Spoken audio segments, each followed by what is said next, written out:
So the next speaker is Mr. Ramanujam. He's a computer scientist, and he's also involved in Tamil Nadu Science Forum and lots of other things. Okay. He will be talking on playing games, mathematically speaking. Good afternoon. Yeah, so as advertised, my name is Ramanujam. I work in this institute. After all this fancy flights into axiom of choice, this is going to be more mundane. And so I gave the title Playing Games and Mathematically Speaking. So the exercise is going to be for you to find out where is the mathematics in this. I don't see any obvious mathematics in what I'm going to say, so you have to tell me. Okay. So it's about playing games, so we'll start with playing a game, of course. So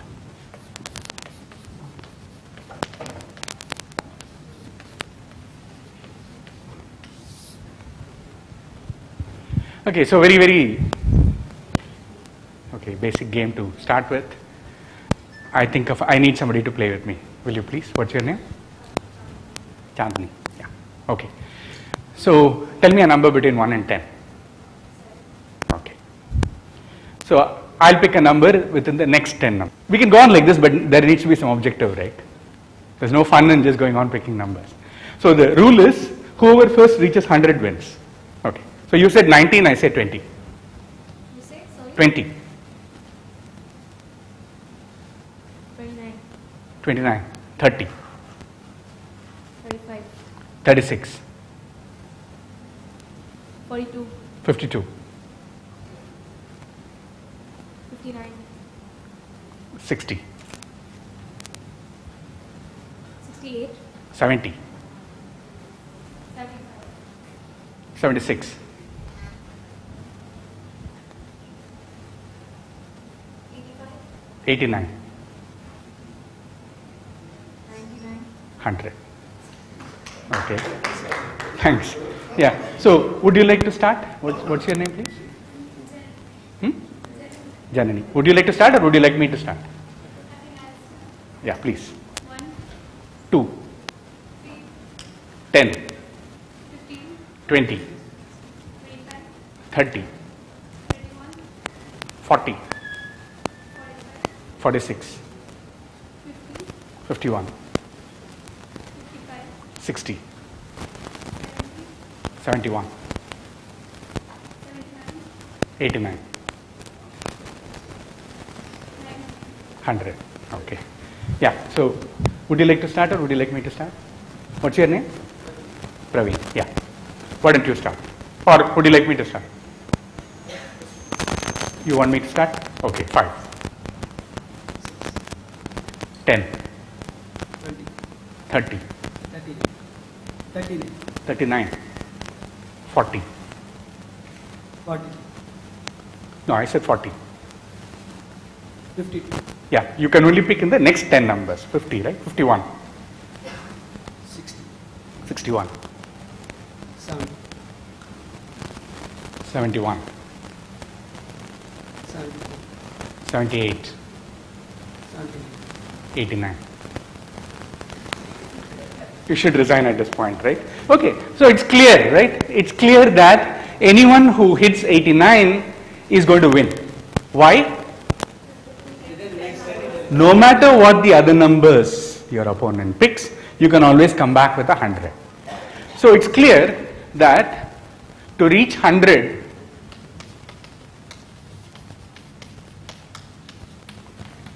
it suffices to reach 89. But then what's the next step? Somebody should tell me what is the next. What should I write next out there? To reach 89, it suffices to reach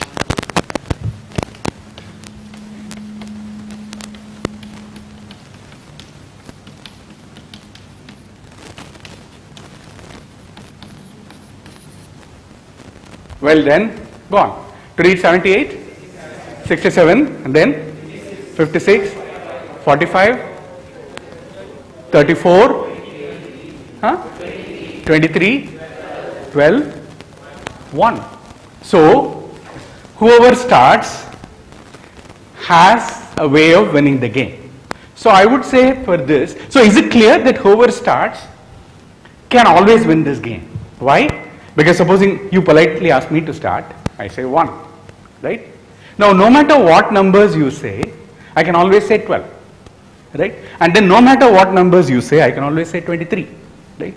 And then so on, right? So, the sequence 1, 12, 23, 34, 45, 56.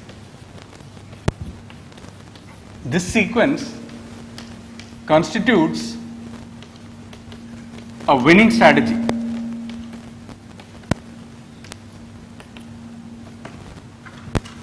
For player 1, whoever starts. Who is player 1? Whoever starts. Where there are 2 players, so whoever starts will call player 1, other player is player 2. How did we arrive at this winning strategy? We said, okay, to reach 100, you have to get to 89.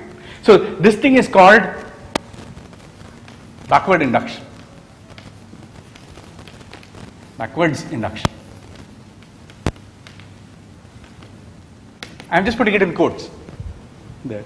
It's just terminology, but it's useful terminology. Why is it backwards induction? You're doing some kind of induction, right?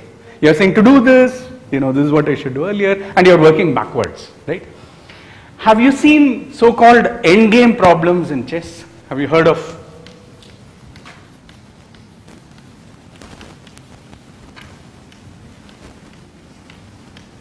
If you have not heard of it, I would advise you to take a look at it. It's a lot of fun.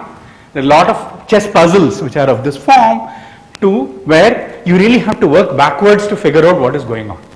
And here is an example of what we did was backward induction. But there is a notion that is interesting here, and this is really what I am interested in. This thing is a strategy. What's the meaning of the word strategy here? A strategy is something that what? Yes? Yeah? A plan. Think of it as a plan, right? So what kind of a plan is it? How do you use a strategy? Okay, in general when you are playing a game, certain moves are available to you, right? You can make, when you are playing chess, you can move the horse or the rook or the minister, whatever, whichever, right? Now, at a time, at any position of the game, you've got several moves available to you and you're picking one of them, right? Now, on what basis do you pick, right? When I tell you 17 and then you say 20, right? What are the choices available to you at that point? My having said 17, what are the choices available? 18 to 27. You can pick any one of the 10 numbers, and the method by which you pick is what you can call your strategy. Right? If you have a plan, you follow a particular plan. Now you can say, okay, I knew the winning strategy, but then I was always doing a +1, for instance, right? Or I was doing going to the nearest round number, nearest multiple of 10. Right? You say 25, I say 30, you say 35, I say 40, like that. Why? Just to confuse you, if I can, right? So the idea is that, of course, you want a strategy. A good player is one who picks a strategy which the other guy cannot figure out. Right? Of course, if you know what my strategy is, then you may. In this case, there is no counter strategy. Right? If I follow that sequence, you are dead. Right? If I do 1, 12, 23, there is nothing you can do. Right? Now, that is what is called a winning strategy. Among all the possible strategies, right? You can have many strategies. Right? One strategy is whatever you tell, I'll pick +1. That's a strategy. Right? I respond with +1. I respond with +5. It's a meaningful strategy because it tells me, it gives me a function that I can apply every time, right? It's a dependable strategy, but it may not be winning because in the process of doing this, you hit 89 and then my strategy will not help, right? Okay. So a winning strategy is one where no matter what the other player does, right? In this case of 2-person games, right? No matter what the other player does, if I follow that plan, I'm guaranteed a win. Right? So now there are all these names coming in. There are terms coming in like player, rules, strategy, win, lose, all this is happening. So this is the sort of thing games are about, right? I'll say a little more about that, but after, maybe doing one more game. Okay, here is a game. So what we have seen is an example of a two-player win-lose game is what we have seen, right? Because we had two players and it's a turn-based game. This is all terminology, and let me just give you the terminology for now. So what we saw was an example of a two-player turn-based win-lose game. Why do you say turn-based? Because the turns strictly alternate, right? And we know games where it doesn't strictly alternate, right? When you play cards, okay, you play, if you get the trick, you play again. Otherwise, if you lose, it passes on, right? You can do many such. So this is an example of a turn-based game, and it's a win-lose game because there is a clear winning condition, right? One of the players wins, exactly one of the players wins, right? Both cannot win, and there is no win-win and lose-lose and all this kind of stuff here, right? It's a win-lose game. Okay, so here is another example, and okay, so here I think of a two-digit number. Again, very childish stuff, right? So I think of a number between 1 and 100. So you should find out what that number is. How many questions do you want? 7, huh? Can anyone do it with fewer questions? 21. Come on, he's saying 7. I'm not going to listen to 21. Anyone who says 3? 4 questions? Anyone with fewer than 4?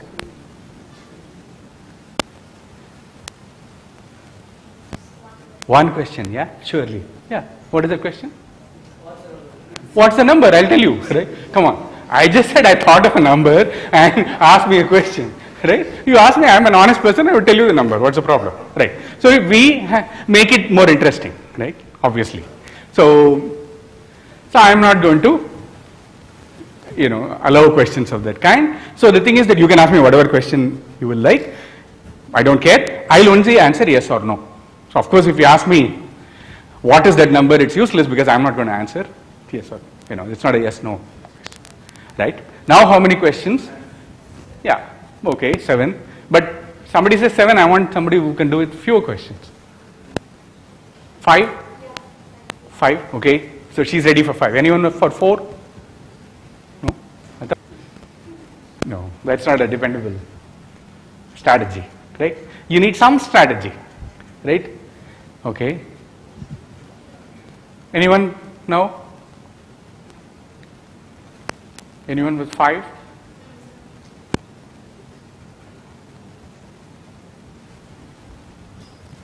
Yeah? Would you like to try with anyone? No one is willing to try. Yeah?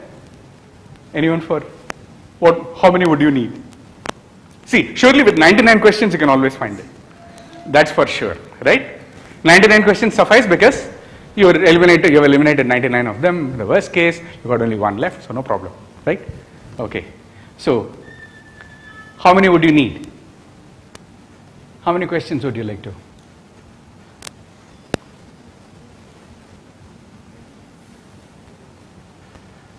Why don't you try?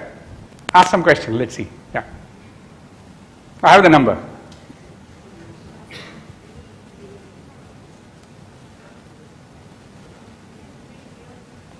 Is it? Is it between 0 and 50? Yes. Is it odd? There are 2 questions there. Is it odd? Is it a prime number? No.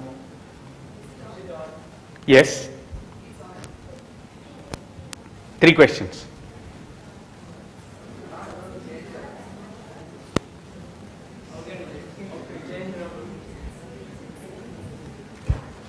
Right.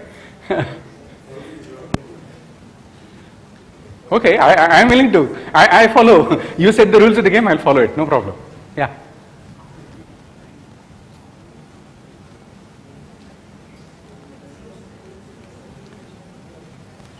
So what have we got so far? You know it's between 0 and 50, and you know it's an odd number, you know it's not a prime. Okay, now?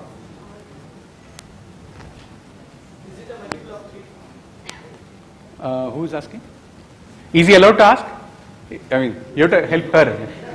So, it's okay, no problem. Yeah? Is that question okay? It gets counted, right? So, the question was, is it a multiple of 3? Is it legal? You have to work it out with her, you see. So, she's the one who's.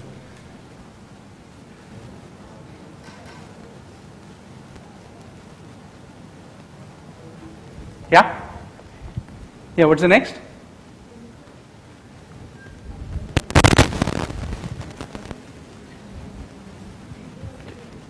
Yeah, the clock is running.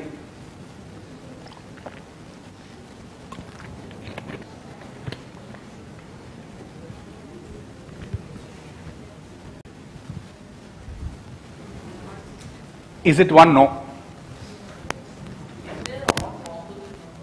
Is, huh? If that's a yes no question and the answer is yes. Okay.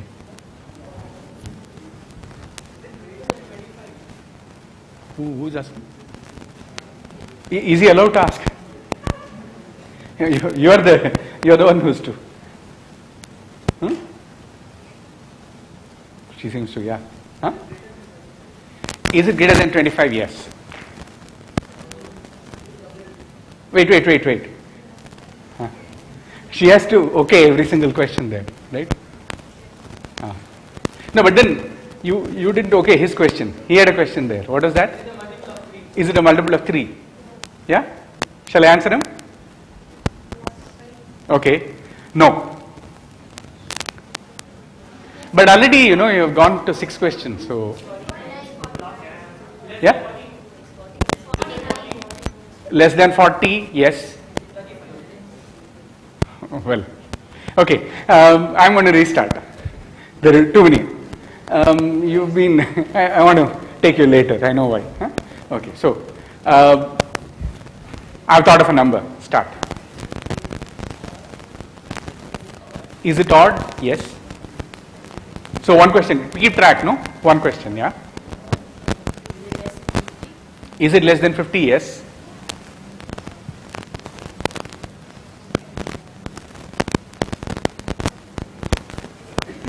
Is it a multiple of 3? No.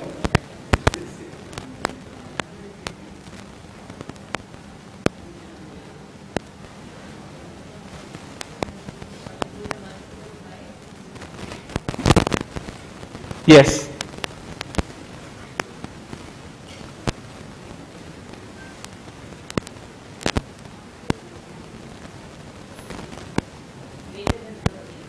Yes.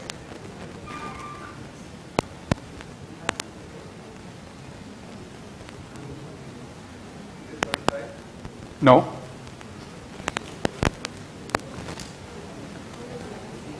There are 7 questions already. No, 6, yeah. Yeah, 6. That's true. You've already counted 6, yeah.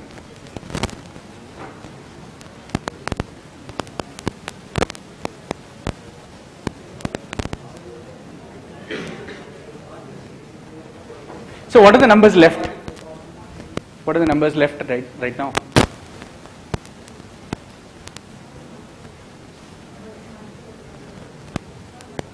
So how many more questions do you need? Why don't you?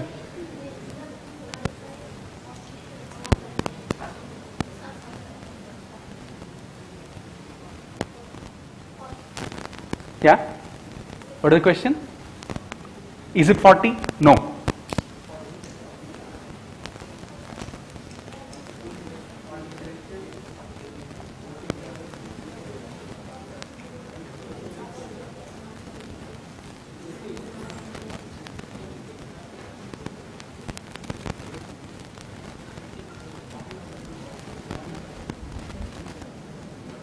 Well, you have the mic. Yeah? I said you have the mic. So. Yeah.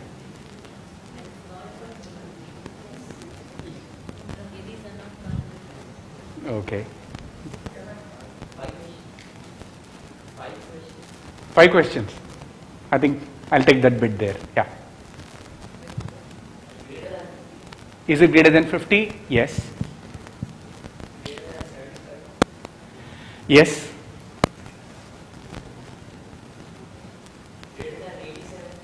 Greater than 87? No.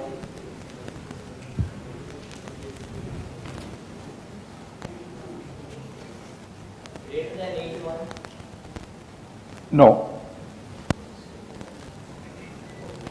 You have only one question left.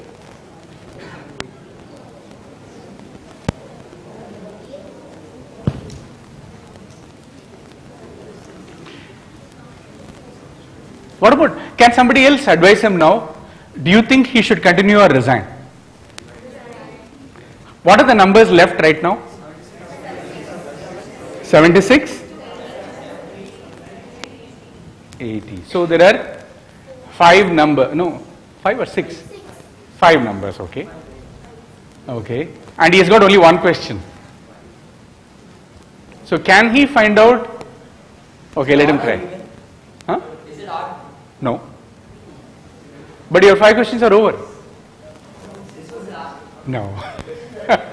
Right. Okay. Anyway, you can find it. But there is some strategy here.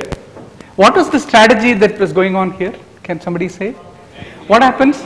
Well, okay, you are halving. So that something is about that, right? You are starting, you are looking among 100 numbers.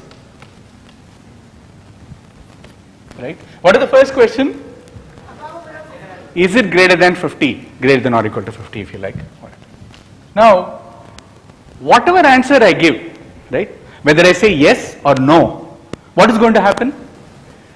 The space that you are searching goes from 100 to 50, right? So it doesn't matter what answer I give. So this is no and this is yes. Could be the other way, doesn't matter, right? Now, this I will call an efficient question because you could also ask, right? I mean, for instance, you ask, is it a multiple of 3? Or let's say there is a question, is it a prime number, right? Now, that's also a question, but what's the difference between the question, is it a prime number and is it greater than 50?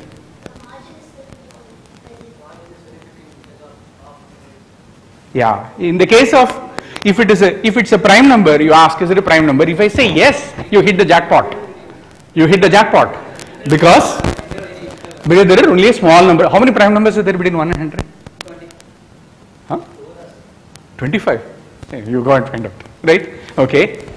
Now, but the thing is, if I say no, you got a large set out there. You could also ask, is it greater than 10, right?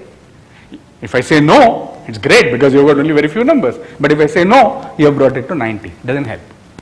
Other one, is it odd? This is a favorite question. Is it odd or even, right?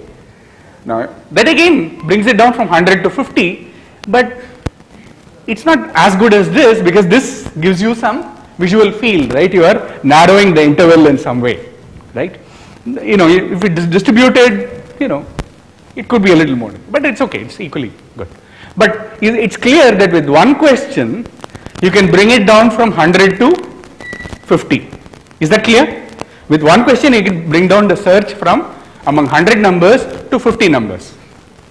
So then with 2 questions, you can bring it down to 25. Is that clear?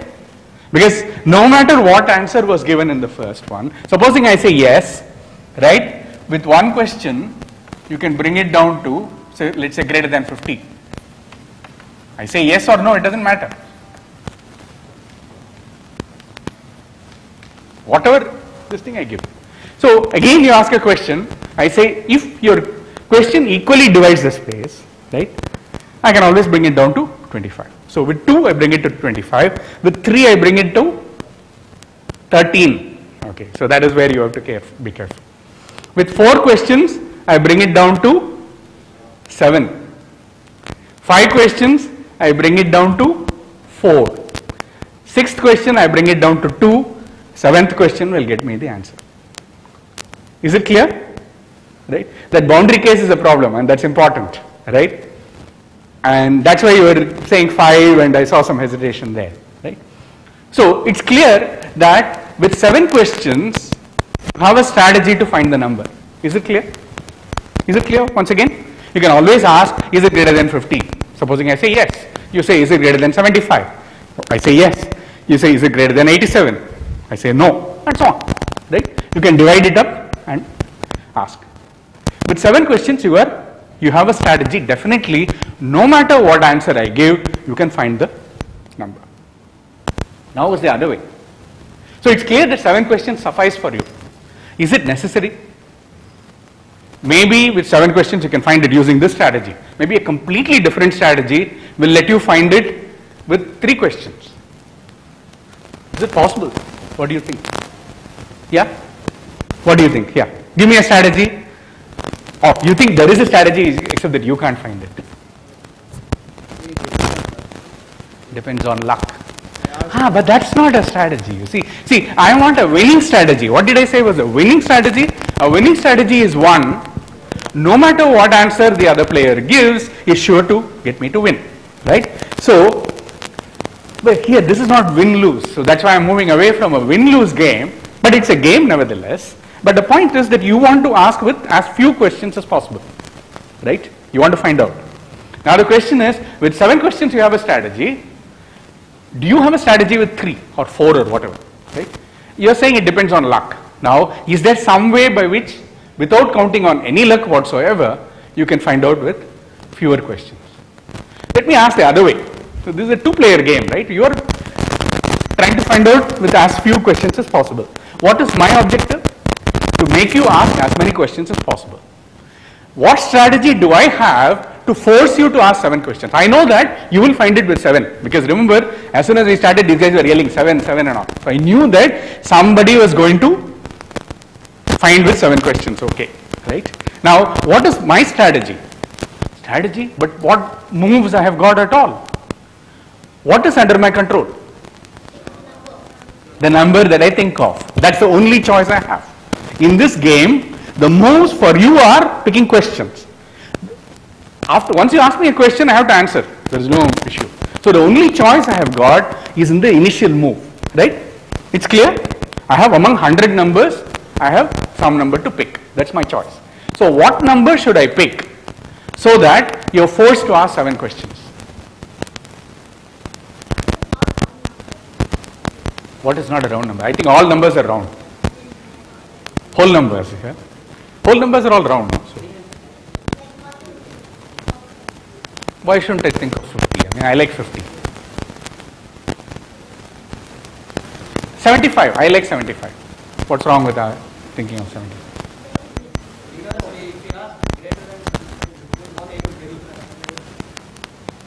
How do I know you are going to ask is it greater than 75, right? Okay, maybe I should think of 45. 45 is a good number. What's wrong with that? Yeah? So what number should I think of? What's your guess? What number should I think of? So that you're forced to ask 7 questions. It will be like 100 by 25, 375. Yeah, but powers of 2 didn't figure. Eh? Your first question was, is it greater than 50? So that is not a power of 2. In fact, there was no power of 2 in your questions at all. It is all 50, 75, 87. 100 divided by power. 100 divided by, well, I don't see. Yeah? What's your candidate number? What do you think I should think of? 1? Well, somebody asked, no? Did you? Someone asked, is it 1? Right? You asked, is it 1? Right? Now, I'm an honest person, right? If I have thought of 1 and the first question she asks is 1, is it 1? I'll say yes. So I have not. But that holds for any number, isn't it true? Think of 87. Suppose I think of 87, right? Or 87, 83. First question you ask me, is it 83? I'm dead. Is it clear? So, in fact, if I think of any particular number at all, I have a problem. So what is my strategy? Don't think of any number, right? And I am not cheating, right? My strategy to make you ask 7 questions is not to think of any number. So what do? I wait for you to ask me a question. If you divide it equally, right? For instance, if you ask, is it greater than 50? What should I say? Doesn't matter. Toss a coin, say yes or no. Just keep track of the answers you give. That's all, right? And she put me in a spot at some point. Did you say is the multiple of 3? Did you say yes or no? No. I have to remember all this stuff, right? Okay. Yeah. I was hoping somebody else was keeping track of all that, right? And so that's all you need to. But if you ask me, is it a prime number? What answer should I give? I would be stupid to say yes. I should say no, right? I mean, there is this classic problem, right? So there are two people, two of you, and I bring a cake. And I say, share it equally, right? How will you cut it? I mean, suppose she comes and cuts it. You're not going to take it, right? Because she's not going to, give you in. So how should you cut it so that you can be sure that, you get whatever you want? Yeah? One cuts and the other chooses, right? So why does that work? Because if you cut it into unequal pieces, what will happen? The other person has first choice, right? Exactly the same principle, right? If you ask me a question that divides the space unequally, right, I'm going to take the larger piece of the cake, right? So if you ask me, is it a prime number? I will say no, for sure. So my strategy is only that. I wait for you to ask a question. I know that with a yes, no, you are going to divide the space into two subsets. If they are of unequal size, I give the answer that makes the game go on with a larger set. If it is equal, the best you can do is to cut it equally, in which case I will just answer randomly. And I keep on going, and then I know that you must ask 7 questions. So here is a situation where 7 questions suffice for you to find the number, and I can show that I have a strategy, you have a strategy to find it in 7 questions, I have a strategy to force you to ask 7 questions. A game theorist would call this in equilibrium. Okay, it's a nice term, and basically quite a bit of game theory is about studying things. You call this an equilibrium because you don't have any reason to shift away from this, I don't have any reason to shift away from this, this is what we would do. Okay, computer scientists call these things upper bounds and lower bounds and so on, right? So the 7 is an upper bound for you. Number of 7 questions, and it's also a lower bound. I have a doubt. Yeah. So strategy, whatever number you think of, basically it will take 7 questions to find that number. No matter what number you think of. No, that's okay. So this is the thing, right? All I'm saying is that you have a strategy. This, if you follow this strategy, right? Divide and conquer or binary search or whatever you can call this. If you follow that strategy with 7 questions, you're sure to find it, right? And now what I'm saying is, I have a way of behaving, right? I have a way of giving input to the game, which is thinking of a number in such a way that you're forced to ask 7 questions. What I'm saying is, whatever number you think of, I'm forced to ask 7 questions. If you want to, if you do not want to depend on luck, that's why it's a lower bound, right? Right. My strategy is, I will not think of any number. Whatever question you ask me, depending on how you've divided it, I'll give that answer. So the goal of your strategy is to force me to ask 7 questions, at least, yeah. Of course, if you ask more, I'm happy, no problem, right? So think of it this way. Okay, so this as a game, you can think of, in the previous game, we had a winning condition. One person wins and the other person loses. In this game, there is no win-lose. This is not a win-lose game. This is what people would call a game with payoff. Okay, the payoff I get is the number of questions you ask. So the more questions you ask, the happier I am, right? So all I'm saying is, I can be sure of getting a payoff of 7, and of course I would love to get more. And what about you? What is the payoff you get? It's the negative of the number of questions you ask, right? So if you ask 10 questions, you get a payoff of -10. I'm sorry that you get only negative numbers, but I hope you like negative numbers, right? So you want to ask as few questions so that you get as much as possible. So the best you can hope for is -1, 1 question, right? And I would love to make you ask 99 questions, so I get a payoff of 99. So 7 is in equilibrium here. This is what game theorists talk about. Okay, so this is also fun, and this idea, right, is something that runs through many games, right?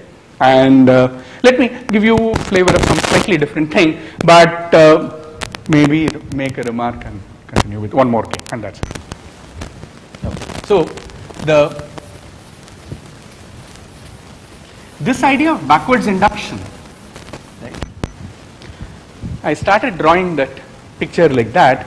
So in general, in a game of the kind that we have been doing, you start with some game position,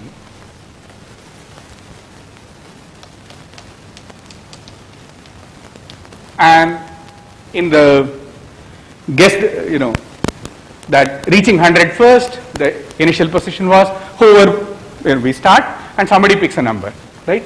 You have a choice of several numbers, and then you are in a new position, several numbers, and so on. Now, you go on like this, at some point you reach the end. This is called a tree, and this is what you call the leaves of the tree, where you end. Now, it should be not very difficult to see that both the games that we were talking about can be drawn using a finite tree. This is a tree written perversely upside down. The root is on top and the leaves are below. Well, mathematical trees tend to be perverse like this, that's all. But there is a well-defined root, one unique game position, and then you go down, right? Now, this backwards induction argument says, right, what is the argument that we gave? To reach 100, it suffices to reach 89, right? So you started from the leaves, and then, okay, so you are saying, okay, here we are. Here is a leaf where player 1 wins, here player 2 wins, here player 1 wins, right? If this is the end position that you reach, player 1 wins, here player 2 wins, etc. Now, this could be a way by which you have written the win, or it could be something of this kind where you end and say that here player 1 gets payoff, what is that, 99 minus 99, 8 minus 8, 15, by which I mean you asked 99 questions. So I got a payoff of 99, you got a payoff of minus 99, right? Or you asked 7 questions and you got a payoff of minus 7, I got 7, right? So such payoffs are what are called zero-sum payoffs, because the sum of the two payoffs is 0. But it's a more general thing than saying who wins, that's all. Now, in general, when you got a situation like this, now you say that, what was the previous position? The previous position, somebody made a move, right? It must be player 1 or player 2, right? Supposing it was player 1's turn, right? Now, player 1 has control over what happens now, can pick a move. Would player 1 pick this move? Well, if you are stupid, you might do it, but if you are thinking of what consequences there are, you realize that if I pick this move, I win. If I pick this move, my opponent wins.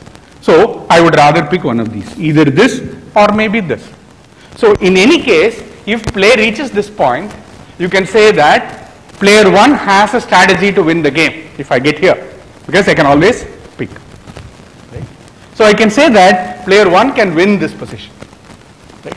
If, for instance, it had been the case, this is player 1's turn to move, 1's turn. But in all of these situations, player 2. Then it doesn't matter. No matter what player 1 does, this is the position that will be 2 wins this position. Because no matter what move player 1 makes, 2 is going to win the game. So what you can do is, starting from the leaves, right? You can go one level up and see who wins. Now, of course, you can do that. You can keep going up. That's what is called backwards induction. So you can keep going up all the way, and it's a finite tree. So what will happen? At some point, you will hit the root, right?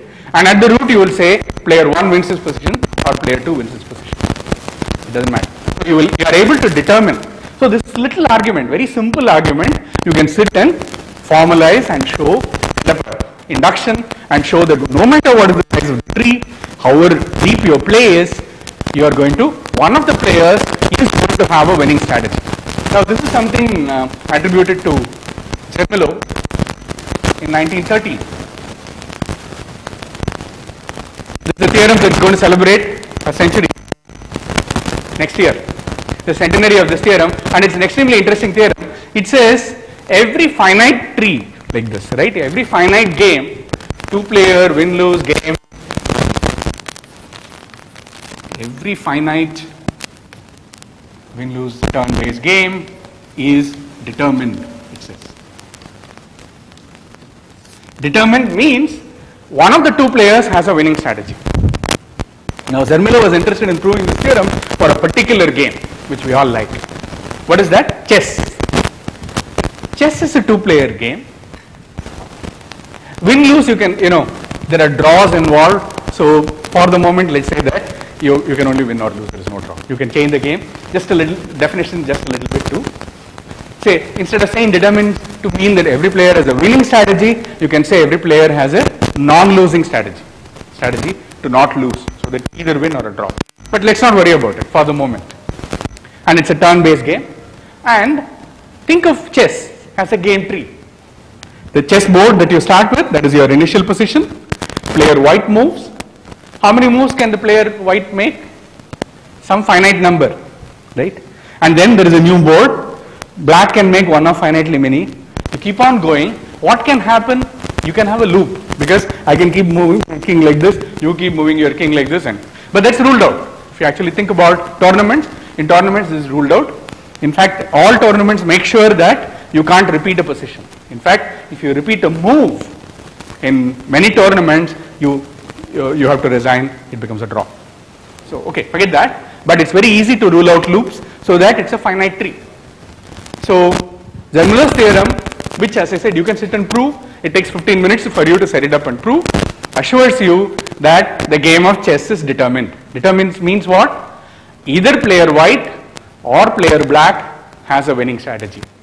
If only we knew who, right? We still don't know, right? So this is a theorem that's very interesting, because mathematically it's very interesting, because it says there exists a winning strategy for one of the two players. Till date we don't know, we can't find out, and it's very easy to calculate how much time a computer, why should you figure it out? Ask a computer to figure it out, right? But then the size of the tree, size of the chess tree is humongous. You know how many nodes there are there in these little circles that I have drawn, right? What is your estimate? How big is that? Well, something to the power of something, why don't you say like that, right? At every move, how many moves can you make, right? There are 64 positions, right? 8 by 8, right? Now, this is huge. You can sit and calculate. It's somewhere around 2 to the 150 or so, right? Now, 2 to the 150 is a huge number, right? Now, so even if you think of super duper computer technology which will sit and analyze the whole tree, you've got a long way to go, right? So, it's not clear that just because somebody comes and tells you that there exists a strategy for one of the two players means that you will find it. Okay. So so this thing gets very interesting. You can ask like actual games, how do you compute strategy? Does it exist? Sometimes you know that it exists and you can't find it. Sometimes you don't know where it exists, etc. Finite games, this is true. Then if it is not turn-based, if it is not win-lose, what happens? Things of this kind. Again, you can show that the kind of equilibrium that I was talking about, you can show for finite games, but perfect information, etc. comes in, so I don't want to go into it. But there is some very nice, interesting way of going about this. Right? But let me end with this, pointing out one more game which you can actually play, and which you can, and it's a very popular and famous game. This is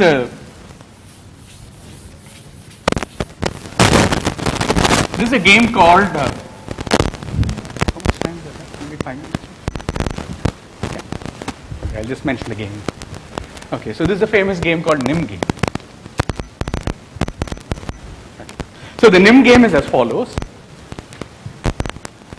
I have some piles of sticks. Okay, you play with matchsticks or counters or whatever. In Lee, seeds, I usually do. So let's say that you got several piles. Okay, here is a pile of sticks. 5 matchsticks. It's not a pile, I laid it out. Doesn't matter. Another pile has 7 and let's say 3. Okay. So some number of piles are there. Each of them has some non-zero number of sticks. Okay. What are the rules of it's a 2-player game. Player takes turn. The 2 players take turns. And supposing you start, what do? You pick one of the heaps and remove some number of matches. Right? You have to remove something. That's all there is. Right? Maybe, for instance, supposing you pick this row or this heap. Right? You could remove 1 match or 2 matches, 3 matches, 4 matches, 5 matches. You could remove all of them. Right? You must strictly reduce some pile. That's all. Okay. Then I get my turn. I pick one row, reduce some number of matches. We keep on going. But what is the winning condition? Well, if it's your turn to move and there is nothing left, then you're gone. Is it clear? 2 players take turns, right?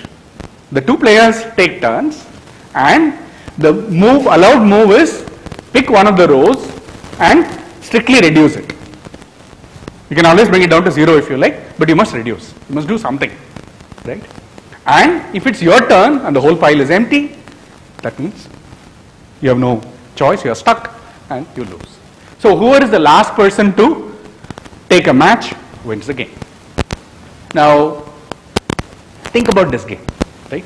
This is already, in terms of the tree picture that I was talking about, you can try to draw the tree. It's big enough, right?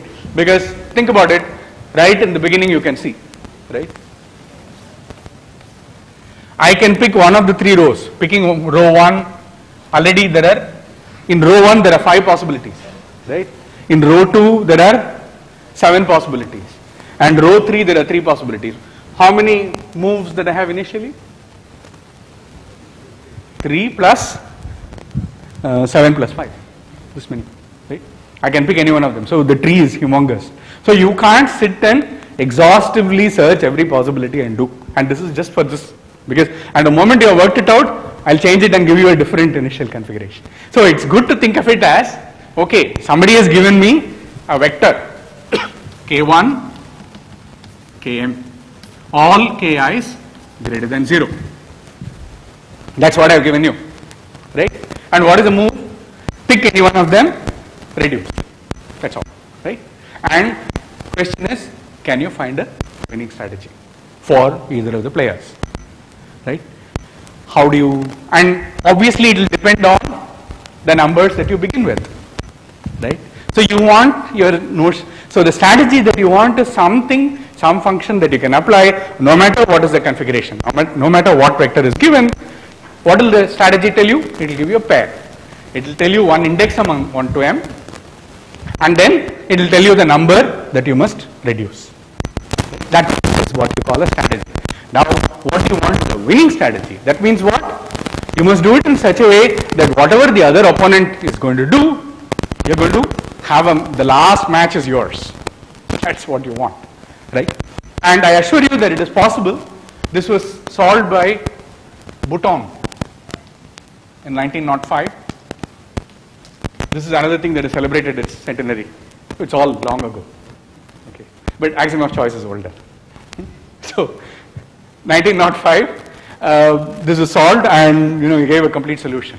And just this little game. By the way, NIM comes from. Don't do Wikipedia, because I found internet says that it's a Chinese game. It's not.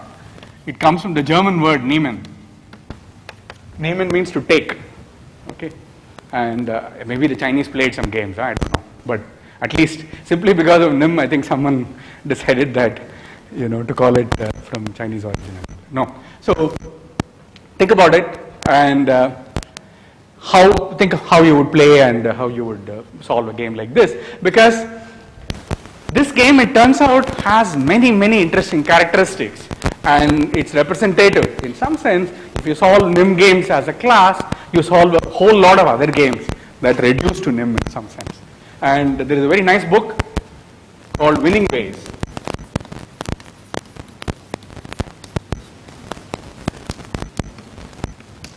Winning Ways for Your Mathematical Plays. That's what it's called, full name, by Conway, Berlekamp, Conway, and Guy or Guy, however he's pronounced. But I would really advise you to start thinking of many games of the kind that I was talking about, and the exercise is what I told you in the beginning. What is the exercise? Where is the mathematics in this? Right? I said mathematically speaking. Did we speak any mathematics at all? I don't know. We were talking. I'm using words and there is no formulas. There is no, not even Venn diagrams. Come on. So I don't know. There doesn't seem to be any mathematics in this. I said theorem, but I didn't write theorem. So that's the exercise. Try to find where is the mathematics. Okay. Thank you.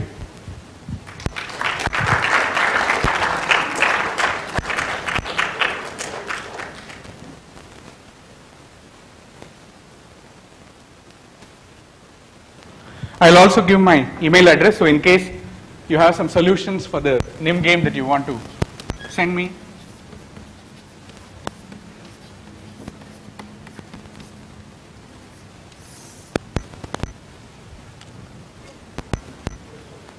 Yeah.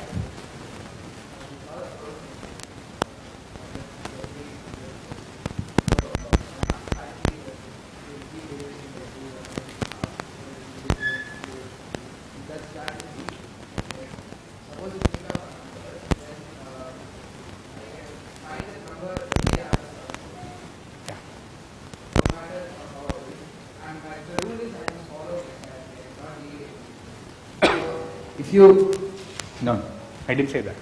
I only said that if you followed some other strategy, right, you would need maybe more than 7 questions.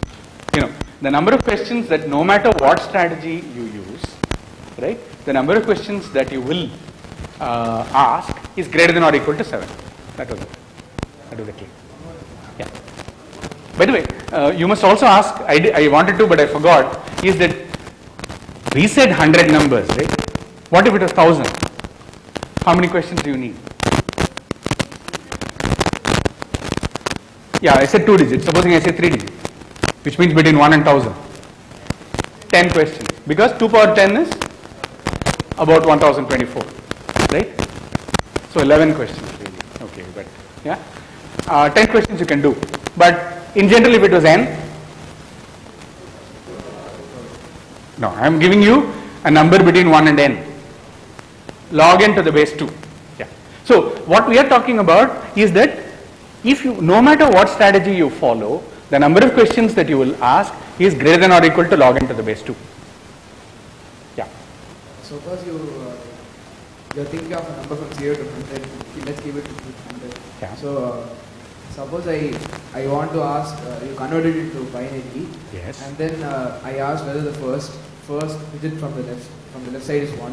Excellent. You say yes, and then I ask you the second digit is 1, and then you say yes, and then Yes. I can skip 2 questions because the next 2 should be 0 because the number is between 0 and 100. But the point is that you're just giving me the proof that it's log n to the base 2, right? Because n, how do you write n as a binary sequence? Well, log n to the base 2 digits, that many bits you have to write, and each of them can be 1 or 0, and you are trying to find out whether the question that you are asking me is which bit is 1 and which bit is 0. So in the worst case, because whatever question you keep asking me, is it 1? I say no. Is it 0? Whatever, right? I keep asking you some answers in such a way I can force you to ask that many questions. Yeah, but by mistake you say the first Yeah, digit is well, mistakes are a different thing, right? Okay, so this is very important that I am assuming in all these things, players who are capable of all, can do all mathematics, they never make mistakes, they are like perfect rational beings according to game theory. So mistakes are a different story. In fact, you can try to find strategies that will tolerate up to 1 mistake, tolerate up to 2 mistakes and so on. That's also fun. And you can actually give answers of that kind. But yes. Mistakes are a different story. I am here assuming that everything you do it without making any mistakes whatsoever. Anything else? Suppose you're writing the game as a code and making sure the computer never loses. Is there any way of ensuring that the computer never loses other than missing out each and every choice? If the player takes this choice, then loses? Yes. So that is the backward induction strategy. By working backwards, because the finite tree, I can make that. But unfortunately, that program will take a very, very, very long time to execute. Right? In the case of chess, right? The running time is, huge. You have to list out each and every case and then That is the only known thing. That doesn't mean that. I'm saying that Zermelo's theorem assures you that for a finite game of this kind, the computer can always win. But may take a very, very long time, right? So not in your lifetime maybe, right? You start the program, it will in 500 years from now find the answer. Doesn't help.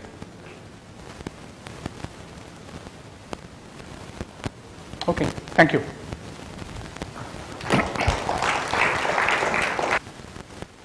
So, I would also like to thank all the speakers of today and all the chairpersons.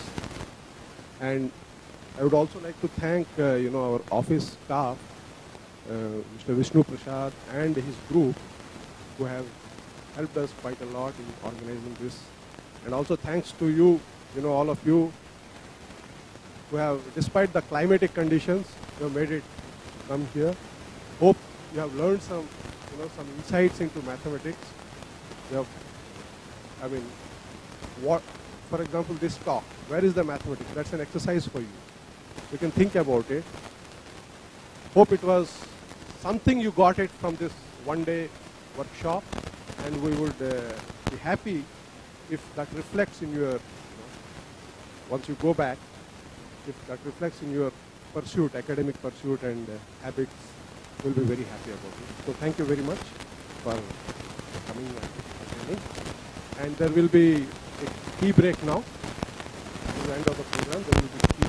And tea will be dispersed here right now. Please stay here. Please go home safe. Thank you. And participation certificates are also available.